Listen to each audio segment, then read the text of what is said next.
ജാതിഭേദം മതദ്വേഷം ഏതുമില്ലാതെ സർവരും സോദരത്തേന വാഴുന്ന മാതൃകാ സ്ഥാനമാണിവിടെ. ആ ഇടത്തിൽ നിന്നുകൊണ്ടാണ് തിരുവനന്തപുരത്ത് പാളയം ഇമാം സുഹൈബ് മൗലവി പറയുന്നു, പൊങ്കാല ദിനത്തിൽ തിരുവനന്തപുരത്ത് എത്തുന്നവർക്ക് മുഴുവൻ പേർക്കും നമ്മുടെ മസ്ജിദ് തുറന്നു കൊടുക്കുക. നോമ്പുകാലമാണ്, നമ്മൾ മറ്റുള്ളവർക്ക് ഭക്ഷണം കൊടുത്തും വെള്ളം കൊടുത്തും അവരെ സഹായിക്കുക എന്നാണ് പറയുന്നത്. പക്ഷേ സുഹൈബ് മൗലവിയുടെ ഈ ആഹ്വാനത്തിനെതിരെ അവിടെ മുറുമുറുപ്പും ഉയർന്നിരിക്കുകയാണ്. ഉണ്ട് 100%. അദ്ദേഹത്തിന് നമുക്കറിയാം നല്ലൊരു ആ പവിത്രമായ ഖുറാൻ്റെ തത്വവചനങ്ങൾ വച്ച് ജീവിക്കുന്നൊരു ഇമാമാണ്. ഡൽഹി ജുമാമത് ഇമാം ബുഖാരിയെ പോലെ നമ്മുടെ മൗലവിയും അത്തരത്തിലൊരു മൗലവിയാണ്. വിശാല മനസ്ഥിതിയുള്ളത്, നാനാജാതി മതസ്ഥരുമായിട്ട് ഒത്തുപോകുവാൻ, തിരുവനന്തപുരം പോലുള്ള ഒരു സാംസ്കാരിക പൈതൃക നഗരം മതസൗഹാർദ്ദത്തിൻ്റെ നഗരമാകണമെന്ന് ഒരു മെൻറ്റാലിറ്റി പുള്ളിക്കുണ്ട്. നമുക്കറിയാം വിഴിഞ്ഞം സമരം കത്തി നിൽക്കുന്ന സമയം, അവിടെയൊക്കെ ഒരു വിഭാഗം തുറമുഖം വേണ്ട അവർക്ക് എന്നും പറഞ്ഞിട്ട് സമരം നയിച്ചില്ല കത്തോലിക്ക സഭകൾ. ആ സമയത്ത് ഒരു ഒത്തുതീർപ്പ് മധ്യസ്ഥതയിലെത്തിയത് ഗുരുരത്നം ജ്ഞാനതപസിയും ഈ സുഹൈബ് മൗലവിയായിരുന്നു. സർക്കാരിനെ കൊണ്ടൊരു ചർച്ച ചെയ്യിപ്പിക്കുവാനും നേതൃത്വത്തിലേക്ക് വരുവാൻ. അപ്പോൾ ആ ഒരു മതേതര സങ്കല്പ കോൺസെപ്റ്റ് തിരുവനന്തപുരം, പ്രത്യേകിച്ച് വിശിഷ്യ പാളയം പോലുള്ള ജുമാ മസ്ജിദുകളിലുള്ള ഇമാംമാരും ഉസ്താദുകളും സ്വീകരിക്കുന്നത് സ്വാഗതാർഹമായ നിലപാടാണ്. ഈ നൊയമ്പ് കാലത്ത് ആലോചിച്ച് നോക്കണം. നമ്മളൊക്കെ ചെറുതിലല്ല കോളേജ് സമയമൊക്കെ ആകുന്ന സമയമാണ്. ഒരു 10-12 വർഷത്തിന് മുമ്പേ ഉള്ള ആറ്റുകൾ പൊങ്കാലയ്ക്കൊന്നും അങ്ങനത്തെ ഒരു ആഹ്വാനം ചെയ്യുന്ന ബിഷപ്പന്മാരോ മതമേലധ്യക്ഷന്മാരോ തിരുവനന്തപുരത്തില്ല. പൊങ്കാലയെ തന്നെ പുച്ഛിക്കുന്നതാണ്. മണക്കാട് തന്നെ അതിൻ്റെ പേരിൽ സൗണ്ട് വയ്ക്കുന്നതിൻ്റെ പേരിൽ പ്രശ്നങ്ങൾ, അതുപോലെ പള്ളികളുടെ തുറന്നു കൊടുക്കുന്ന പ്രശ്നത്തിൽ ഒത്തിരി വിവാദങ്ങൾ കാരിക്കമണ്ഡപം, വെള്ളായണി തുടങ്ങിയ സ്ഥലങ്ങളിലൊക്കെ ഉണ്ടായിട്ടുണ്ട്. പക്ഷേ ഇന്ന് തിരുവനന്തപുരം അപ്പാടെ മാറിയിരിക്കുന്നു. തിരുവനന്തപുരം എന്ന് പറയുന്നത് ലോകപ്രശസ്തമായിട്ട് വരുന്ന ഈ നഗരത്തെ ഒരു മതസഹിഷ്ണുതയോട് സ്വീകരിക്കുന്നത് വിവിധ വിദേശത്തുള്ള ആൾക്കാർ നമ്മളെയൊക്കെ ഫോൺ ചെയ്യുമ്പോൾ പറയാറുണ്ട്. ആ ഒരു സഹിഷ്ണുത മതത്തിൻ്റെ പേരിൽ തിരുവനന്തപുരത്തില്ല.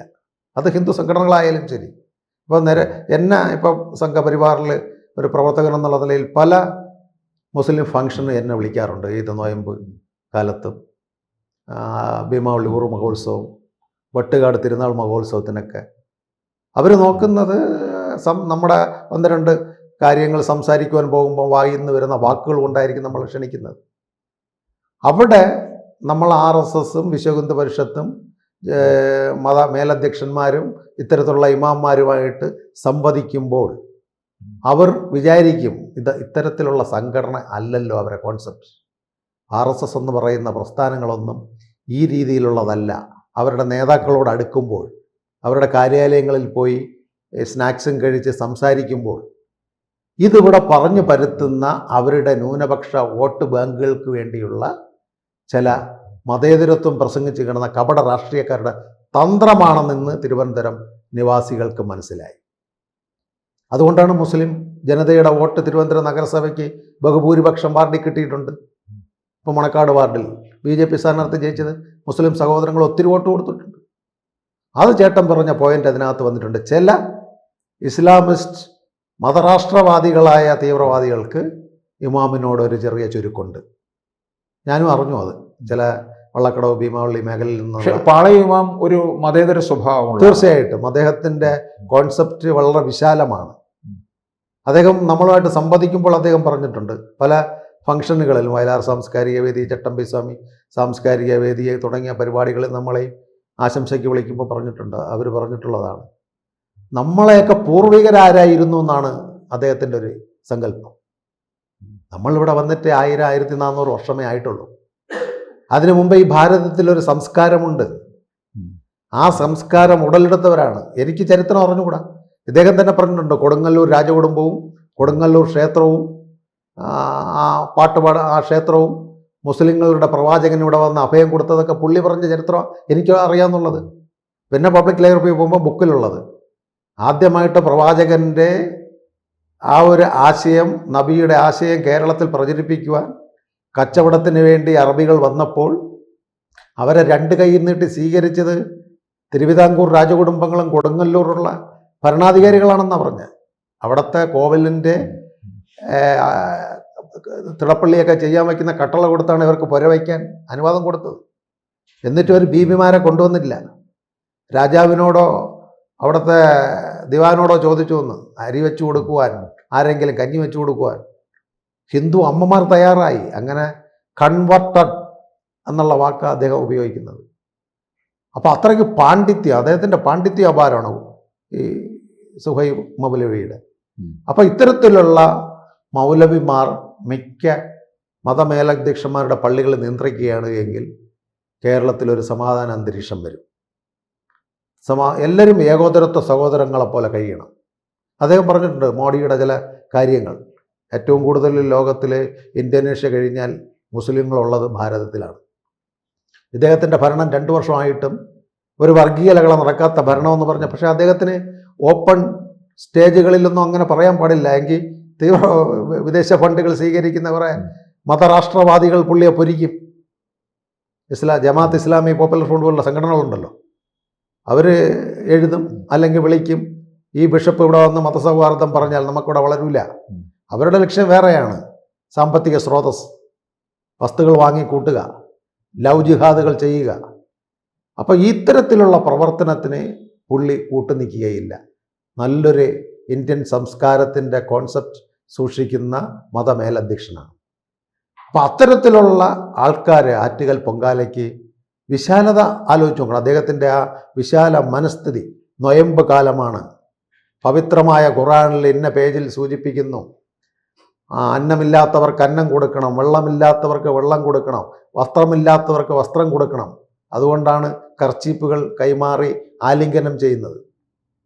അവർ കഴിക്കുന്ന ഈത്തപ്പഴവും കാഷ്നട്ടും മുന്തിരിയും പഴവർഗ്ഗങ്ങളും ആറ്റുകാൽ പൊങ്കാലയ്ക്കിടാൻ വരുന്നവർക്ക് നൊയമ്പ് കാലത്തെ വിഭവങ്ങൾ കൊടുക്കണമെന്ന് അദ്ദേഹം ആഹ്വാനം ചെയ്യണമെങ്കിൽ തിരുവനന്തപുരത്തിൻ്റെ ആ സാംസ്കാരികതയുടെ മതേതരത്വത്തിൻ്റെ മകുടോദാഹരണമാണ്. അപ്പോൾ മുസ്ലിം വിഭാഗത്തിലുള്ളവർ ചിലർ അംഗീകരിക്കാൻ ആകുന്നില്ല. മുസ്ലിം ലീഗ് ഇദ്ദേഹത്തിൻ്റെ ഈ പ്രസ്താവന തന്നെ ചില തീവ്രവാദ ഗ്രൂപ്പുകൾ സോഷ്യൽ മീഡിയകളിൽ അലക്കുകയാണ്. ഓപ്പണായിട്ട് പറഞ്ഞാൽ എങ്ങനെ ആകും, കേസാകുമോ ഇല്ല എന്നുള്ളത് കൊണ്ട് ചില വ്യക്തികൾ അത് അദ്ദേഹത്തിൻ്റെ സോഷ്യൽ മീഡിയ ഗ്രൗണ്ടിലിട്ട് അലക്കി പുള്ളിയെ ഒറ്റപ്പെടുത്തുവാൻ ശ്രമിക്കുന്നത് തിരുവനന്തപുരം പോലുള്ള പട്ടണങ്ങളിൽ അദ്ദേഹത്തെ മറ്റു മതസ്ഥർ സ്വീകരിക്കുക തന്നെ ചെയ്യും. പക്ഷേ ഇത് കേരളത്തിന് വലിയൊരു അപകടത്തിലേക്കായിരിക്കും കൊണ്ടുപോകുന്നത് എന്നുള്ളതാണ് ഇത്തരത്തിലുള്ള പോക്ക്. അല്ല, ഇത്തരത്തിൽ നമ്മുടെ സുഹൈബ് പറഞ്ഞത്, മൗലവി പറഞ്ഞത് കറക്റ്റാണ്. ഈ ഒരു പോക്ക് പോകുകയാണ് എങ്കിൽ മലപ്പുറവും തിരൂരും പൊന്നാനിയും എല്ലാം ശാന്തമാകും. ഈ ഒരു എല്ലാ സ്ഥലത്തെയും മതമേലധ്യക്ഷന്മാർ ഈ ഒരു രീതിയിൽ ജമാഅത്തുകൾ കൈകാര്യം ചെയ്യുകയാണ് എങ്കിൽ സമാധാന അന്തരീക്ഷവും ഡെവലപ്മെൻറ്റിലേക്ക് കേരളം വരും. അവരുടെ NRI പണം, വിദേശ പണങ്ങൾ വരുന്ന ഏറ്റവും കൂടുതൽ മുസ്ലിം സഹോദരങ്ങളുടെ വിയർപ്പ് ഇവിടെ ഒഴുക്കുന്നുണ്ട്. അവരുടെ സംഭാവനകൾ കേരളത്തിന് ഒരുപാടുണ്ട്, ഇല്ലെന്ന് നമുക്ക് നിഷേധിക്കാൻ ഒക്കുകയില്ല. ഹിന്ദുക്കളും മുസ്ലിങ്ങളും ക്രിസ്ത്യാനികളും അതുപോലെ കോട്ടയം, പത്തനംതിട്ട, എറണാകുളം പോലുള്ള വ്യവസായ പ്രമുഖർ, ക്രിസ്ത്യൻ സഹോദരങ്ങൾ, ബിഷപ്പ്, മേലധ്യക്ഷന്മാർ, ഇപ്പോൾ നമ്മൾ കണ്ടില്ലേ കാന്തപുരം പ്രധാനമന്ത്രിയുമായിട്ട് ഡിസ്കഷൻ ചെയ്തു. ഇത്രയും കാലം വർഗീയത ഒന്നിനും പരിഹാരമല്ല എന്ന് പറഞ്ഞതുകൊണ്ടാണ് കാന്തപുരം പോലുള്ള മതമേലധ്യക്ഷന്മാർ പ്രധാനമന്ത്രിയുമായിട്ട് ആശയവിനിമയം 6 മണിക്കൂറാണ്. അതുപോലെ ബിഷപ്പന്മാർ ഇന്ന് പ്രധാനമന്ത്രിയുമായിട്ട് ചെയ്യുന്നു. കേരളം മാറുകയാണ്. പുതിയ ഒരു ജൻസി ആയിരിക്കുന്ന കേരളം, ന്യൂജൻ AI യുഗത്തിലേക്ക് വരുമ്പോൾ ഇവിടെ മതവും വർഗീയവും ജാതിയും പറഞ്ഞാൽ അല്ല, കേരളത്തിൻ്റെ ഡെവലപ്മെൻറ്റിന് എല്ലാവരും ഒറ്റക്കെട്ടായിട്ട് നടക്കും. ഇവിടുത്തെ ജാതി കോമരങ്ങളെയും മതകോമരങ്ങളെയും ഇവിടുത്തെ മതരാഷ്ട്രവാദികളെയും ഒറ്റപ്പെടുത്തുക തന്നെ വേണം. അതിനുള്ള ഒരു പോക്ക് ഈ തിരുവനന്തപുരത്ത് നിന്ന് സുഹൈബ് മൗലവി തുടക്കം കുറിച്ചിരിക്കുന്നു.